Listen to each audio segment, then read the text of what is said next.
தினம் ஒரு எண்ணம் என்றென்றும் அன்புடன் ஜேஏசி உங்களை வரவேற்கிறது.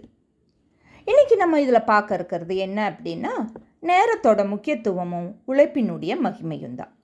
நேரம் என்பது மிகவும் மதிப்புமிக்க வளம். அது ஒரு முறை நம்மளை விட்டு போயிடுச்சுன்னா திரும்பி நம்மளுக்கு கிடைக்காது. பணத்தை இழந்தா மீண்டும் சம்பாரிச்சுக்கலாம், ஆனால் நேரத்தை இழந்தா மீண்டும் நம்ம பெற முடியாது. அதனால் சரியான திட்டமிடலும் சரியான உழைப்பும் நேரத்தை பயன்படுத்தி நன்முறையில் வெற்றி அடையணும் அப்படிங்கிறதுக்கு ஒரு உதாரணம் ரத்தன் டாட்டா அவர்கள். நமக்கு தெரியும் அவரெல்லாம் ஒரு பெரிய தொழில் அதிபர்னு.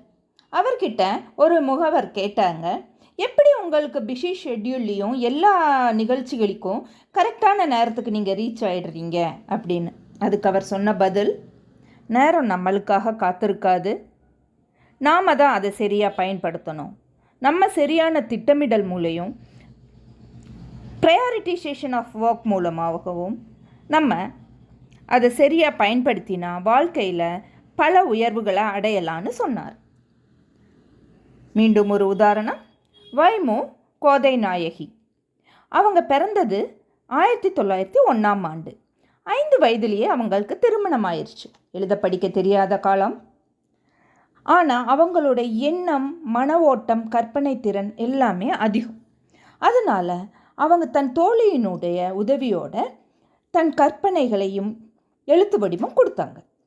அதன் வெளிவந்தது தான் இந்திர மோகனா என்ற நாவல். அதுக்கப்புறம் அவர் நினச்சாங்க, ஏன் நம்மளே எழுதவும் படிக்கவும் கற்றுக்கக்கூடாதுன்னு. அதுக்கப்புறம் அவங்க எழுத படிக்க கற்றுக்கிட்டு 115 புத்தகங்களை எழுதினாங்க. அவங்க தன்னுடைய நேரத்தை சரியாக பயன்படுத்தினாங்க, உழைப்பை அதில் செலுத்தினாங்க. அதனால் நல்ல எழுத்தாளர் நமக்கு கிடைச்சாங்க. ஆனால் நமக்கு எழுத தெரியும், படிக்க தெரியும், புத்தகங்களை தேட தெரியும். ஆனால் நம்ம அதை செய்கிறோமா என்பது கேள்விக்குறி. அதை சரியாக செய்தால் வைமு கோதையம்மாள் மாதிரி பல எழுத்தாளர்கள் நம்மளுக்கு கிடைப்பாங்க. முயலும் ஆமையும் கதை உங்களுக்கு எல்லாத்துக்கும் தெரிஞ்சது தான். ஆமை சரியான திட்டமிடலோட தன் குறிக்கோளை நோக்கி உழைப்பும் என்ற விதையை வைத்து நடைபெற்றது, வெற்றி அடைஞ்சது. முயல் என்ன செய்தது என்று உங்களுக்கே தெரியும். அதனால் நாம் கற்க வேண்டியது, நேரம் நம் வாழ்க்கையின் அடிப்படை. ஒவ்வொரு நிமிடத்தையும் பயனுள்ளதாக நாம் பயன்படுத்த வேண்டும். நேரத்தை காக்கும் மனிதன் வளர்ச்சி காண்பான், உழைப்பை நம்பும் மனிதன் வெற்றி அடைவான்.